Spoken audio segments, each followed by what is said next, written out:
Welcome to 𝐄𝐓𝐇𝐄𝐂, where we talk about investing, finance, and professional development. As the current time of 2:41 p.m. on Eastern Time on September 8th on Thursday. Hope you guys have a good week so far. Breaking news, by the way, it seems like the Queen Elizabeth II of Britain has died at the age of 96.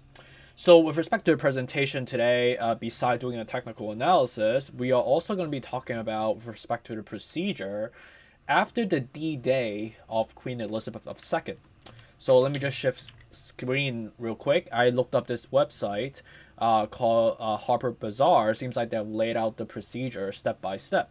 So starting from the first one, which is the D-Day, so immediate upon the Queen's death, her private secretary report called the Prime Minister to inform her of the news, with the message that London Bridge is down, per the document obtained by Politico.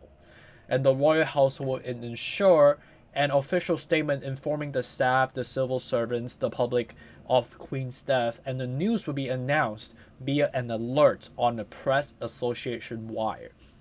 Then the flag across the Whitehall will be lowered to a half-mast, ideally within 10 minutes of her departure.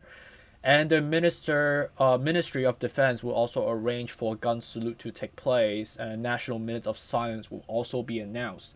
And then the service of the remembrance will also be arranged at the London St. Paul's Cathedral. And the Prime Minister will be the first member of the government to make the statements on the death. Then the Prime Minister will also hold an audience with obviously Prince Charles, who will deliver the broadcast to the nation. The royal family's website will be changed to a black background to show respect, with a small message confirming, obviously, Elizabeth's death. And the UK government website will display on a black banner, as well as all government departmental social media page. Internally, the day of the Queen's passing will refer as the D-Day, which is what we talked about, and each day after the funeral will be, take place in next 10 days, referred to D plus 1, plus 2, plus 3, etc., etc. So on D-Day 1, which is the morning after the death or her departure, Charles will be sworn in as the new sovereign by the Accession Council. D2, the Queen's coffin will be carried to the Buckingham Palace, and if she dies at the Balmoral Castle in Scotland, where she currently is, Operation Unicorn will be activated, and per Politico, meaning that her coffin will be transported to London via a royal train. If that's not possible, Operation Overstudy will overcome into effect, and the coffin would instead be transported by plane, and the Prime Minister and the Minister will welcome it upon arrival to show respect, obviously. And in respect to D3 to D5, Prince Charles would receive the motion of condolence at the Westminster Hall and later start his tour of the United Kingdom as his new monarch. When he arrives in Northern Ireland, he will attend a service at the St. Anne's Cathedral in Belfast. Meanwhile, a rehearsal will take place ahead of the Operation Lion, when the Queen's coffin will be carried from Buckingham Palace to the Palace of Westminster. And a service will be held at Westminster Hall upon arrival.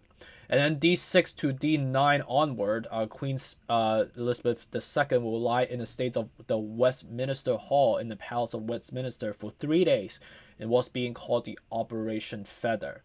For 23 hours per day, visitor will be able to pay their respects, and ticket will be issued to VIPs designated for time slot, and Prince Charles will travel to Wales to receive another motions of condolence and attend the service at Llandaff Cathedral and Cardiff ahead of the Queen's funeral, which will take place the following day.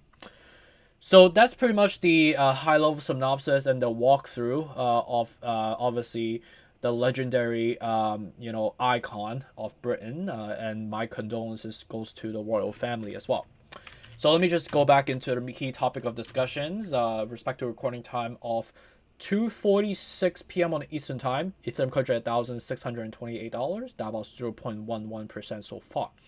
Respect to the obviously the Queen of Britain is more of an iconic figure, and she's less of a administrative or a figure of politics that can drive the market momentum in an up or down spectrum. So collectively, despite it's a relatively monumental events that took place in the last 24 hours, nothing has really happened to the market so far. So let's just dive into it. Respective recording time, approximately about 1.5 hours away from market closing. We are still around the 1650, which the next level resistance is going to be somewhere around 1700. So, and at the same time, why we're surging in the last 24 hours so far is because we got a relatively submerged level, and also at the same time we're about to cross up on the golden cross on a daily perspective, but on a weekly perspective, you can see that clearly we're still quite bearish, indicating that as we approach closer to this weekend and also next week, which is on the 13th and 14th, is the CPI report and the PPI report, and obviously on the 15th is the merge date, we should ideally see some volatility ahead, right? And then on the monthly, as we recuperate and come back on, later in October, November, December, which are technically, where the Santa Claus rally will typically take place, we should ideally see some bullish pressure. On Bitcoin side of the spectrum, I would say we're quite comparable, right? It's bullish on the monthly. Weekly is still looks quite stale, not up or down, but it's still on the opposite side of the spectrum. So seeing some normalization downward to go down to ideally maybe 18,000, 17,500 would not be a surprise. With respect to daily, looking quite bullish as well. So seeing some short-term volatility upswing would not be a surprise to us. And across the overall equity market, I would say we're quite stable as well, while the VIX is also not up or down that much, knowing the fact that with respect to the major catalyst that we should be expecting is going to be happening next week anyways. So it's a sad day, and also I do have some bad news to report. One of my partners, Rob Rosenberg, his close family member also passed away in the last 24 hours as well. Seems like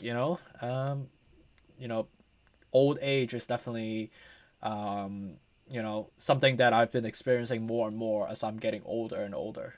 And so definitely spend time with your family, with your loved ones, and see your parents. Call them when if you feel like you have not done so. And I appreciate you for dropping by and showing support. And please hit the like button, subscribe, and also the notification on this channel. And if you find this helpful, spread the good words and refer to your close friends, so we can collectively rise together. So I appreciate you. Have a good one and take care.